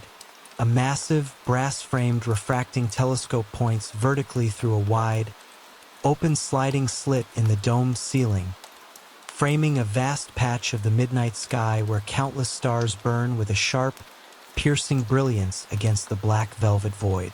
There are no modern lights, no screens, and no artificial hums inside the tower. The only illumination comes from a low-burning tallow candle sitting on a scarred oak chart table, casting a warm, flickering amber glow over hand-drawn celestial maps, brass astrolabes, and leather-bound lunar ephemerides. Take a moment to step up to the curved wooden railing that circles the observation deck. The air up here is intensely pure, thin, and freezing cold, carrying the faint, clean scent of high-altitude frost and ozone. When you look out over the edge of the stone platform, a sea of solid white clouds stretches out flat and motionless to every horizon, hiding the entire world far below under a blanket of quiet fog. Think about the absolute perspective found at an altitude like this. All the small friction points, the digital static, the endless tracking of time, and the minor complexities of daily existence vanish entirely, swallowed by the sheer, silent scale of the galaxy overhead. The stars don't rush. They move across the celestial sphere with an infinite, unhurried grace that has remained unchanged for eons. Notice how the rhythmic dripping of a small melting icicle from the edge of the dome frame creates a slow, steady acoustic pulse inside the quiet room. Drip, drop, drip. It marks time not by stress or deadlines, but by the quiet passage of natural cycles. Your breathing deepens naturally to match the thin, expansive air. The muscles across your shoulders and neck uncoil completely, letting go of all remaining tension. Your hands rest loosely against the cold, smooth basalt stone of the inner wall. The telescope remains locked on the deep cosmos. The candle flame dances softly in the draft-free air. You are completely isolated from the noise of the earth, resting safely at the absolute peak of the world in a state of profound, uninterrupted calm. Deep beneath the rolling limestone hills of the Central Valley, hidden far away from any surface trails or cartographers' charts, lies a vast, cathedral-sized cavern carved out by an underground river over millions of years. The ceiling arches upward into darkness, dripping with thousands of delicate, translucent stalactites that catch the amber glow of natural mineral deposits embedded within the rock walls. A wide, mirror-smooth subterranean stream flows silently across the cavern floor, its water so clear and still that it acts like a dark glass reflection, doubling the scale of the towering stone pillars and the glowing amber formations above. There are no echoes of wind, no sound of rain, and no human disturbances down here. The only sound is the occasional, crystal-clear plip of a single droplet hitting the water's surface, sending delicate ripples outward across the stream. Take a seat on a smooth, flat limestone slab near the water's edge. The stone is cool, solid, and entirely unmoving, anchoring you securely in the heart of the earth. The air is damp, clean, and filled with a faint, mineral sweetness that clears your head instantly of any remaining tension. Think about the immense patience required for a landscape like this to form. Drop by drop, over centuries, the minerals deposit themselves, building a world of breathtaking, silent beauty without a single moment of rush or urgency. Nothing here is forced. Nothing here is measured by a clock. Notice how your physical body responds to the absolute peace of the subterranean chamber. Your shoulders drop completely flat against gravity. Your hands open up, resting effortlessly in your lap. Your breathing slows down to match the slow, meditative rhythm of the underground stream, growing deeper, softer, and more measured with every passing minute. The amber light shifts gently across the rock faces as the water moves in its eternal, silent course. The heavy stone roof above you provides an impenetrable shield against the noise of the outside universe. You are entirely safe, completely hidden, and wrapped in a profound, unbroken stillness that will carry you safely through the rest of the night. Far beyond the rocky peaks and the subterranean river caves, out where the great continental interior flattens into an endless expanse of ancient, wind-swept desert, stands a forgotten stone observatory known only as the Tower of the Meridian. Built centuries ago by astronomers who tracked the movement of constellations across the unobstructed desert skies, the structure rises from the center of a wide, flat limestone basin like a solitary titan of gray stone and carved marble. There are no doors left on the massive vaulted archway at the base, and the spiral staircase winding up the interior core has long since lost its wooden handrails. Yet the structure remains structurally sound, its thick blocks of desert sandstone having absorbed the scorching heat of day and the deep, silent chill of the midnight winds for generations. Inside the central observation chamber, high above the shifting sands outside, a massive marble astrolabe sits fixed on a stone pedestal in the exact middle of the room. A wide, circular aperture open to the zenith frames a deep, ink-black patch of the night sky, peppered with millions of sharp, diamond-bright stars that burn without a single flicker of atmospheric distortion.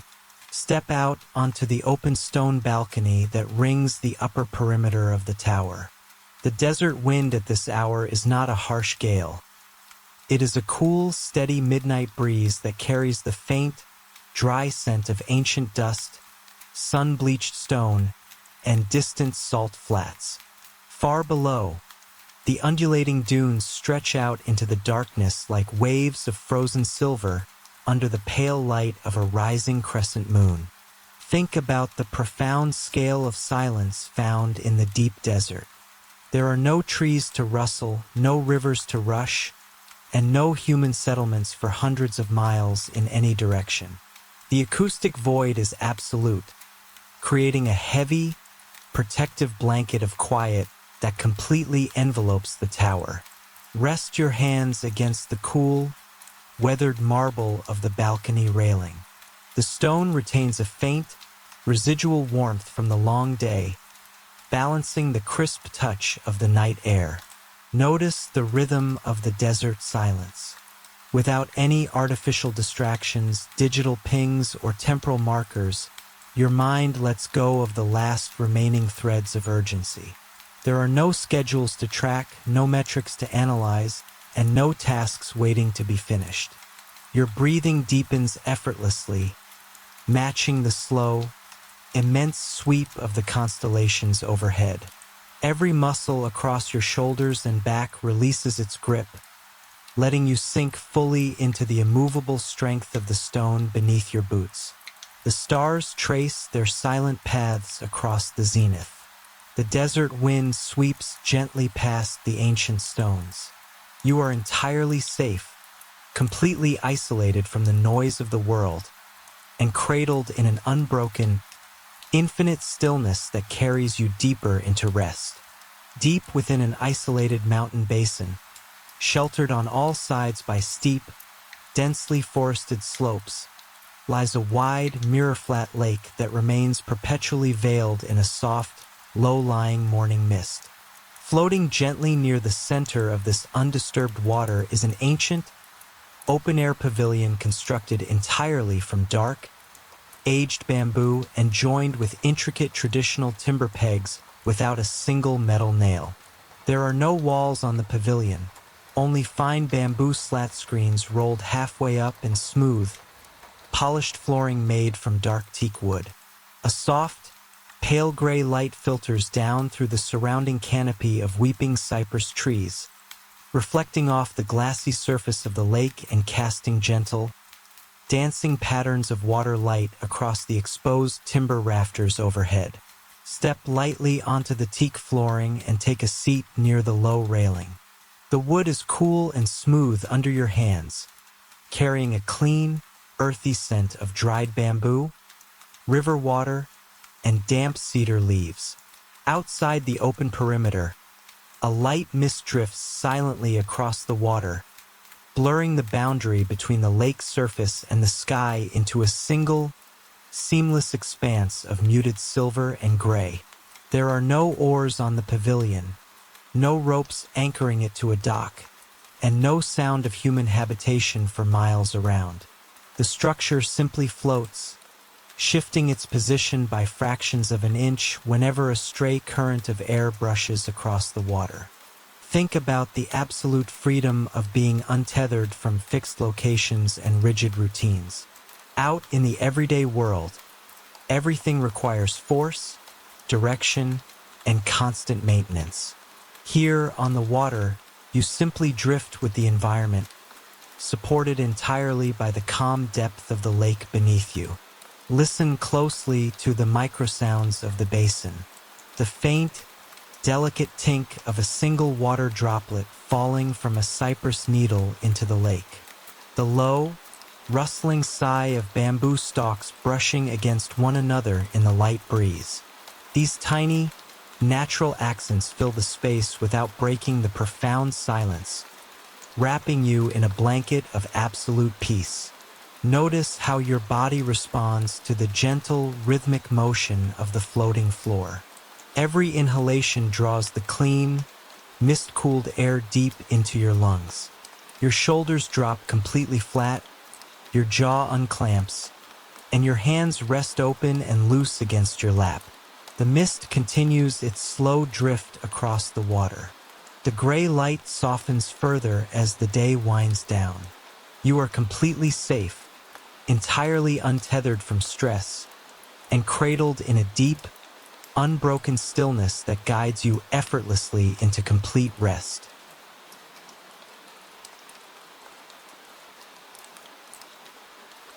High upon the jagged, frozen spine of the northern ranges, far above the highest timberline where the air turns thin and crystal clear, stands a solitary stone observatory built from blocks of dark, unpolished slate. The structure has no roof over its central chamber, leaving a wide, circular opening that frames a vast, deep violet expanse of the evening sky where the earliest stars are just beginning to pierce the gathering dusk. Inside the sheltered stone alcoves of the lower tier, the wind is entirely blocked by thick, meter-deep masonry walls that have stood against centuries of alpine gales. A low-burning oil lamp rests on a wide, scarred oak ledge, sending a warm, amber flicker across stacks of heavy parchment charts, brass dividers, and leather-bound astronomical logs left behind by ancient skywatchers. Step up to the low parapet of the outer observation deck and look out across the horizon. A sea of thick, rolling cumulus clouds stretches out flat and motionless far below, sealing off the lower valleys in an ocean of white fog while the mountain peak remains bathed in the quiet, fading light of twilight. The air is intensely crisp, carrying the sharp, clean scent of high-altitude frost, dry stone, and absolute purity. Think about the profound stillness that comes with altitude. Down below, the noise of daily routines, the flicker of digital screens, and the relentless tracking of hours create an endless stream of static. Up here, none of that exists. The stars move with an eternal, unhurried grace that has guided travelers and dreamers for thousands of years without a single second of rush. Listen closely to the soundscape of the high peak. There are no rustling leaves, no running water, and no human voices. Only the distant, hollow hum of the high-altitude wind sweeping harmlessly over the outer battlements. Rest your forearms against the cold, solid slate of the parapet. Notice how your breathing deepens naturally to match the expansive, thin air. Your shoulders drop completely flat, your hands open up, and every lingering trace of mental tension evaporates into the cold mountain breeze. The oil lamp flickers softly in its alcove. The stars burn brighter against the darkening velvet of space. You are completely safe, entirely isolated from the noise of the world, and cradled in a profound, immovable stillness that carries you deeper into rest.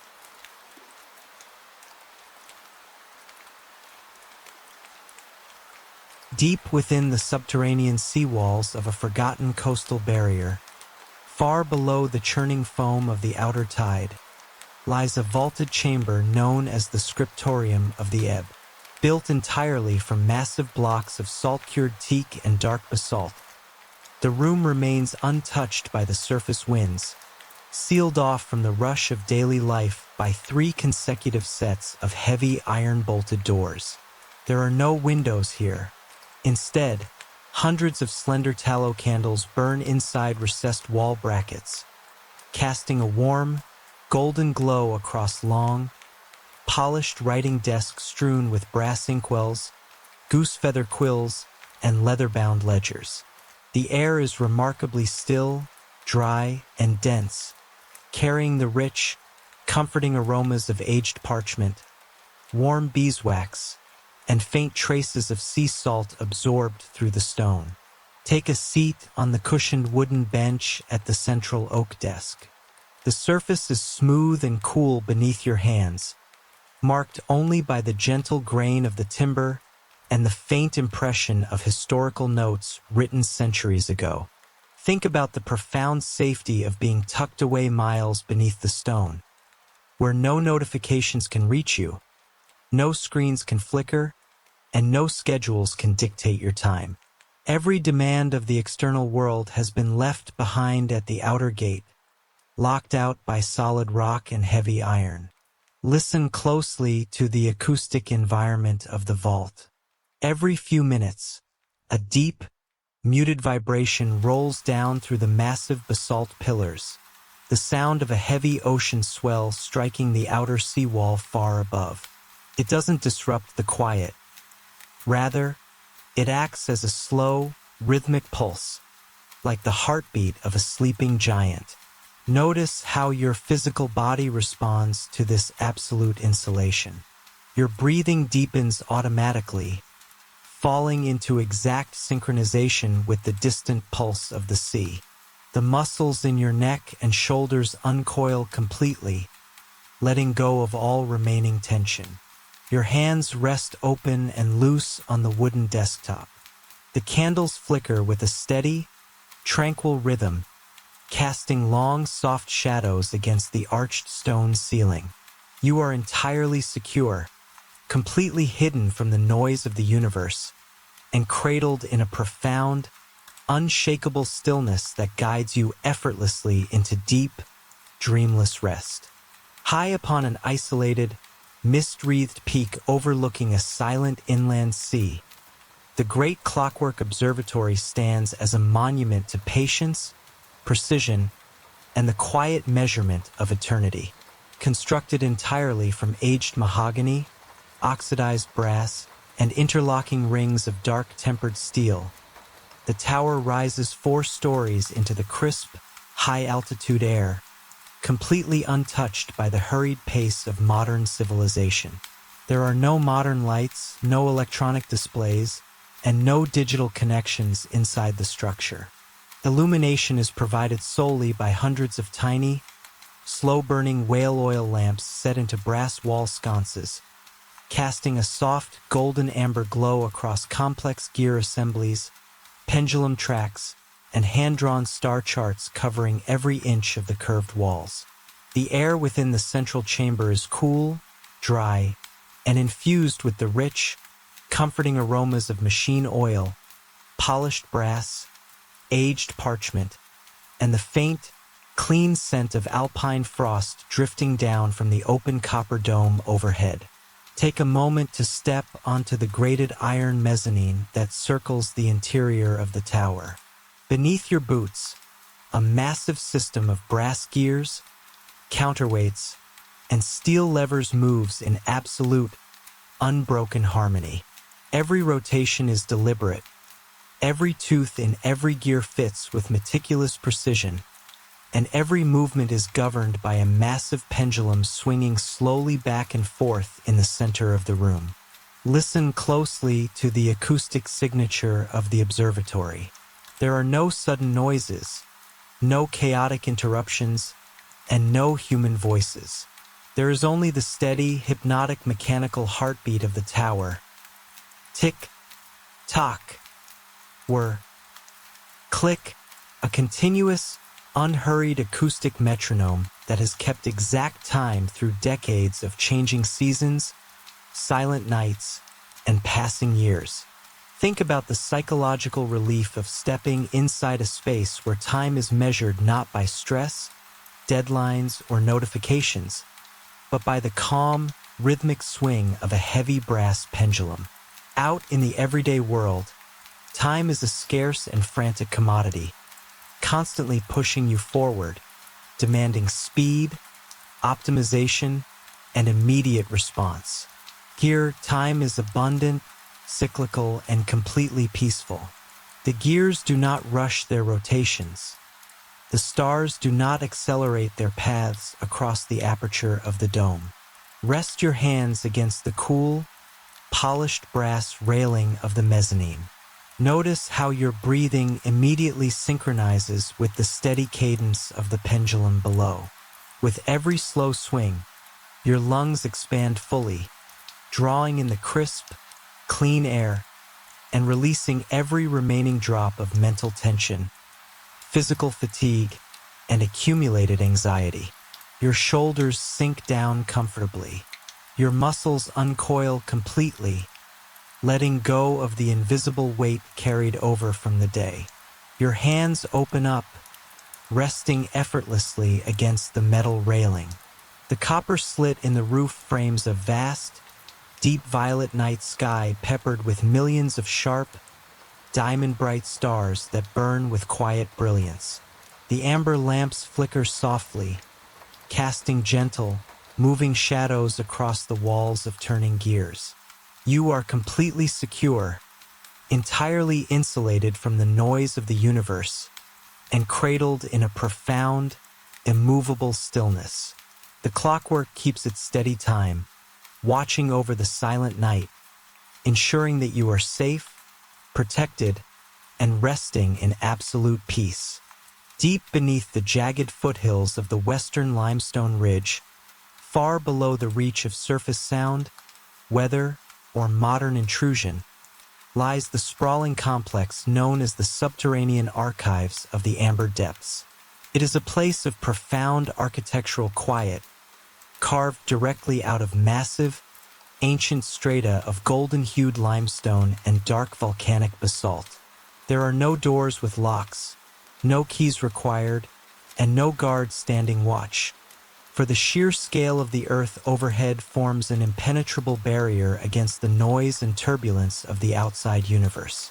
The primary access point is a wide, spiraling stone ramp that descends slowly into the earth, lined on either side with thousands of small, recessed alcoves holding hand-carved wooden blocks and wax-sealed storage jars. As you walk down the ramp, the air changes perceptibly. It grows cooler, denser, and remarkably clean, carrying the earthy, comforting scent of dry stone, aged beeswax, pressed botanical specimens, and mineral dust undisturbed by wind for centuries. At the base of the ramp opens the Great Vault, a chamber of magnificent proportions. The ceiling arches upward into darkness, supported by massive, fluted columns of dark basalt that mimic the trunks of petrified trees. There is no artificial electricity here. Instead, thousands of small floating oil lamps are suspended in iron rings above the central walkways, their tiny, steady flames burning with a brilliant amber radiance that casts long, gentle shadows across the endless rows of low oak tables and parchment racks.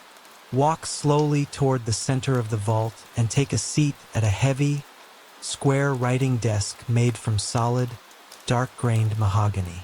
The wood is remarkably smooth under your palms, bearing the faint, beautiful grain lines of a tree that grew 1,000 years ago. In the center of the desk rests a single, unlit tallow candle in a brass dish, alongside a clean sheet of heavy vellum and a row of neatly sharpened wooden quills. Think about the profound liberation of an environment where urgency cannot exist. In the rushing pace of the surface world, every hour is fragmented by digital alerts, shifting priorities, unfinished tasks, and the relentless demand for immediate output. Time is treated as a scarce, fleeing resource that must be chased, optimized, and captured before it slips away. Here, within the deep limestone vaults, time has no teeth. It does not demand anything of you. The lamp oil burns at its own measured rate. The basalt columns stand with eternal patience, and the silence of the earth enfolds you in an absolute, unconditional embrace. Listen closely to the acoustic profile of the archives. It is not an absolute, vacuum-like silence, but a living, breathing quietude filled with soft, comforting microsounds. From somewhere deep within the lower geological strata comes the faint, ultra-low frequency murmur of an underground aquifer, moving through distant rock fissures like a sleeping giant's breath. Every few minutes, the tiny wick of an oil lamp makes a microscopic crack as it consumes a final drop of fuel. These gentle sounds do not break the peace. They anchor it, proving just how deeply insulated you are from external distraction. Rest your forearms flat against the cool mahogany desk. Notice how your body responds instantly to the stillness of the room. The muscles across your upper back and shoulders, which have carried the invisible friction of daily responsibilities, uncoil completely and drop downward. Your jaw slackens, releasing any residual tension in your teeth and temples. Your hands open up, fingers relaxing entirely against the wood grain. Take a slow, deep breath, drawing the clean, mineral-scented air deep down into the base of your lungs. Feel how cool and refreshing it is, purging every trace of mental static and superficial worry. As you exhale, let your chest sink comfortably into your seat, feeling completely supported by the heavy, solid craftsmanship of the chair and the immovable strength of the floor beneath your boots. Consider the absolute security of this space. No notification can pierce these walls of solid stone. No schedule can reach down into these depths. No expectations, no metrics, and no deadlines exist here. You are completely invisible to the chaos of the surface, hidden away in a sanctuary designed solely for rest, reflection, and uninterrupted peace. The amber light from the overhead lamps flickers softly, sending warm, golden ripples dancing across the high stone arches. The distant murmur of the subterranean water continues its steady, lulling rhythm. Your eyelids grow heavy, warm, and deeply relaxed. You are entirely safe, completely protected, and enveloped in a profound, timeless stillness that carries you effortlessly into the deepest, most restorative sleep of the night. Perched upon a jagged tooth of granite that pierces the perpetual cloud layer of the western mountain ranges, the Conservatory of the Cloud Weaver stands as an architectural marvel of slate, copper, and arched leaded glass. Completely isolated from the municipal grids and digital static of the lowlands, the tower receives no visitors save for the high-altitude winds and the thick, rolling banks of mist that drift lazily across its terraces. Inside the central dome, The atmosphere is an exquisite paradox. Crisp and cool from the alpine altitude, yet softened by a gentle, humid warmth radiating from sunken basalt flues connected to subterranean geothermal vents. The air is rich with the earthy fragrances of damp terracotta, flourishing alpine ferns, and the clean, ozone-kissed scent of pure mountain air. There are no modern lights, no electronic displays, and no artificial interruptions. Illumination is cast entirely by hundreds of small beeswax candles clustered in wrought iron wall sconces, their steady amber flames painting long, undulating shadows across the intricate iron framing of the glass ceiling. Take a seat on the curved teak bench that hugs the interior perimeter of the glass wall. Through the transparent panes directly beside you, a dense wall of white cloud rolls slowly past, muting the outside world into a soft, glowing expanse of pearl and silver. Think about the psychological relief of absolute removal. In the everyday cadence of life, attention is constantly fractured by a million tiny demands. Notifications, scheduling, output tracking, and the endless race against the clock. Here, suspended miles above the earth, those pressures dissolve completely. The clouds do not hurry. The mist does not force its way through the glass, and the candles burn at an unbothered, meditative pace. Listen closely to the unique soundscape of the conservatory. The persistent, gentle patter of high-altitude drizzle taps an unhurried rhythm against the heavy glass dome overhead. It is a continuous, natural white noise that wraps around the tower like a soft blanket, drowning out every remnant of external stress. Notice how your body yields to the environment. The muscles across your shoulders and neck release their remaining tension, sinking downward into absolute relaxation. Your hands rest open and effortless against your lap. Your breathing deepens, matching the slow, steady rhythm of the rain outside. The warmth from the geothermal stones beneath the floor seeps gently into your boots, filling your limbs with a heavy, comforting relaxation. You are completely hidden, entirely secure, and cradled in a profound, unbroken stillness that guides you gently forward into the quiet hours of the night. The rain has settled into that quiet, steady drone against the glass. The kind where you don't really hear individual drops anymore, just a soft, rhythmic hum that wraps the whole house in like a warm, heavy blanket. Inside the small living room, the world has shrunk down to just the space immediately around the old brick fireplace. A couple of dry birch logs are crackling low in the grate, throwing out a gentle, flickering orange light that dances across the wooden floorboards and casts long, lazy shadows up the whitewashed walls. There's no overhead light on. The room doesn't need it. Just the fire and a single brass reading lamp sitting on the corner desk, turned down low. If you walk over to the window and press your palms against the cool wooden sill, you can't see much outside. Just the dark shapes of pine branches swaying slowly in the courtyard and the pale blur of mist pressing up against the glass. It's completely dark out there, and that's actually a huge relief. No streetlights, no car headlights sweeping across the ceiling, no screens blinking with notifications or reminders of what needs to happen tomorrow. Out there, the world is just resting, and in here, you're entirely off the clock. Take a second to just stand there and feel it. Your shoulders drop down kind of naturally, realizing all at once how tight you've been holding them. You let out a long breath you didn't even notice you were trapping in your chest. There's a mug of something warm sitting on the small wooden table next to an old, worn armchair. Maybe some herbal tea with a bit of honey, or just hot water with lemon. The steam rises up in a thin, lazy curl before vanishing into the air.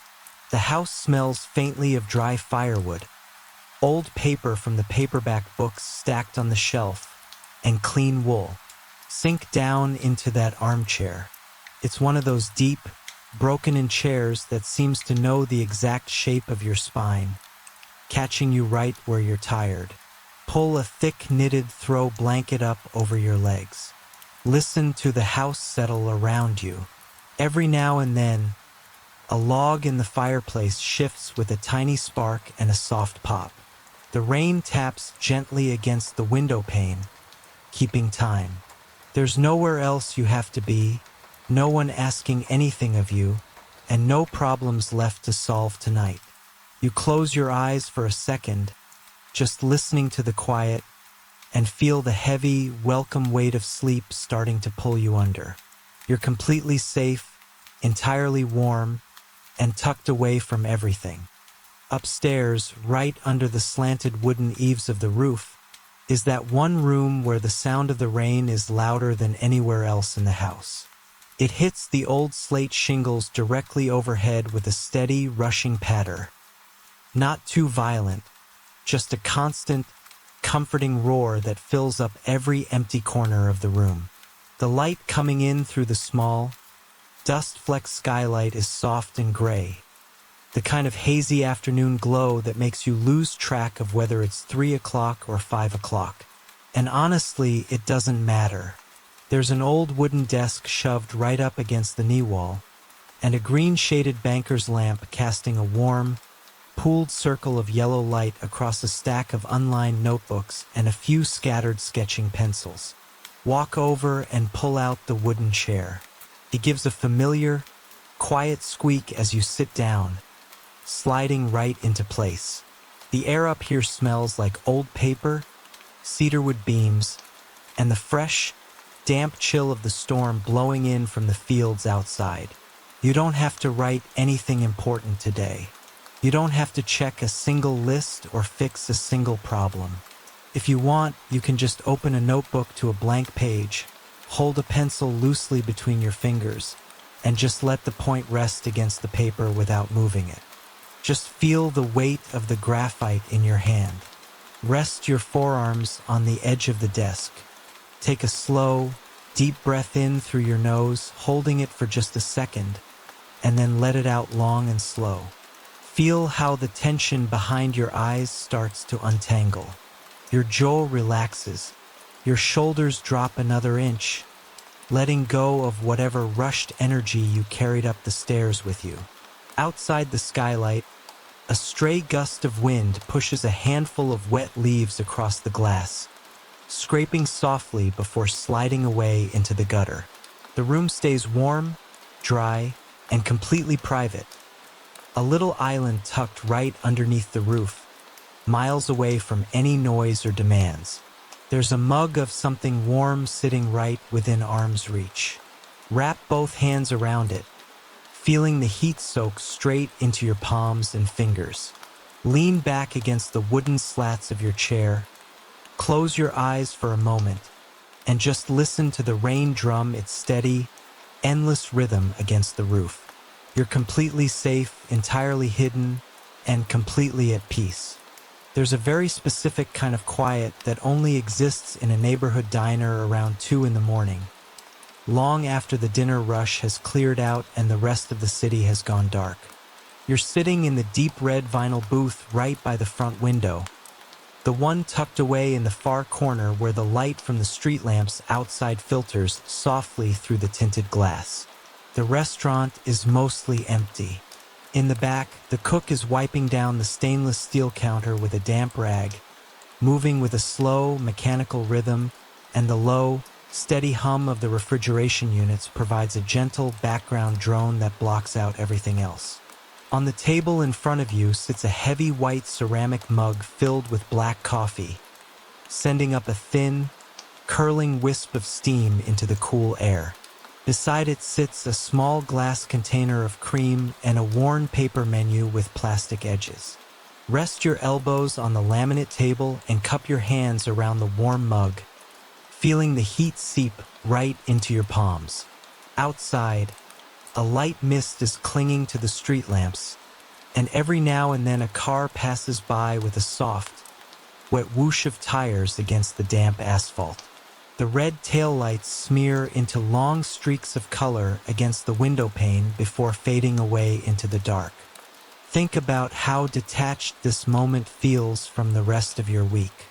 All the rushing, the endless tabs open in your head, the schedules, the notifications, and the demands, they all belong to a completely different world out there. In here, time has stopped caring about deadlines. There's nowhere else you need to drive, no emails waiting to be answered, and no expectations to live up to. Take a long, deep breath. The diner smells faintly of toasted sourdough, clean floors, and hot coffee. Your shoulders finally drop, completely letting go of the tension you didn't realize you were carrying in your neck. Your breathing falls into a slow, easy rhythm, matching the peaceful, unhurried vibe of the room. The waitress walks over quietly, drops the check face down with a polite nod, and tops off your coffee without saying a word, letting you stay wrapped in your own thoughts. You take a slow sip, feeling the warmth spread all the way down. You are entirely safe, completely invisible to the chaos of the world, and wrapped in a quiet comfort that lets you just rest. The sun has finally slipped all the way down behind the distant line of hills, leaving behind a wide, soft sweep of violet and deep indigo across the evening sky. The daytime heat has completely evaporated, replaced by a cool, gentle breeze that rustles lazily through the tall grass at the edge of the yard. You're sitting out on the covered wooden porch, settled deep into the old-fashioned slatted swing hanging from thick iron chains overhead. Every time you shift your weight just a fraction, the chains give a soft, rhythmic creak-creak that sounds like a quiet heartbeat keeping time with the fading light.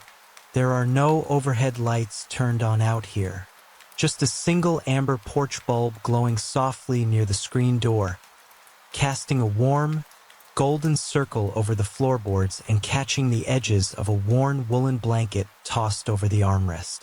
Down the lane, the first few evening fireflies are beginning to blink on, drifting slowly above the flower beds like tiny, wandering stars. Wrap the edge of the blanket around your shoulders and pull your feet up onto the bench, resting comfortably against the padded cushions. The air smells clean and sweet, carrying the rich, earthy scent of damp garden soil, pine needles, and night-blooming jasmine from the fence line. Think about how completely the day has wrapped itself up.